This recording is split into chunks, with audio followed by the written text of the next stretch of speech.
আজকে রুটি দিয়ে খাওয়ার জন্য একটা আলু পটলের তরকারি দেখাবো। তার জন্য পটলগুলো নিয়ে একদম ছোট ছোট কেটে দিয়েছে। এবার আলুগুলো ওইভাবে কেটে নিয়েছে, তারপরে ধুয়ে কুকারের মধ্যে দিল আলু পটল, তারপরে দিল একটু মুসুরির ডাল, দেওয়ার পর জল দিয়ে তার মধ্যে নুন হলুদ দিয়ে মিক্স করে 2টো সিটি লাগিয়ে দিয়েছিল। এবার পাশে বসিয়ে নিয়েছে কড়াইতে তেল দিয়ে তেলটা গরম হওয়ার পরে তার মধ্যে জিরে ফোড়ন আর গোটা গরম মশলা শুকনো লঙ্কা দিয়ে তার মধ্যে দিল রসুন কুচি আর আদা কুচি, তারপরে দিল পেঁয়াজটা দেওয়ার পর একটু নাড়িয়ে চাড়িয়ে তার মধ্যে দিল কাঁচা লঙ্কা, ধনের গুঁড়ো, জিরে গুঁড়ো, নুন, হলুদ, নাড়িয়ে চাড়িয়ে দিল টমেটো দিয়ে তার মধ্যে একটু কাশ্মীরি গুঁড়ো লঙ্কা দিয়েছিল।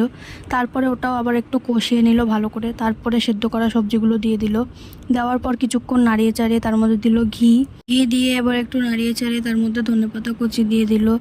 তারপরে মা দিয়েছিল আমাকে খেতে, রুটির সঙ্গে খেতে খুব ভালো লাগছিল।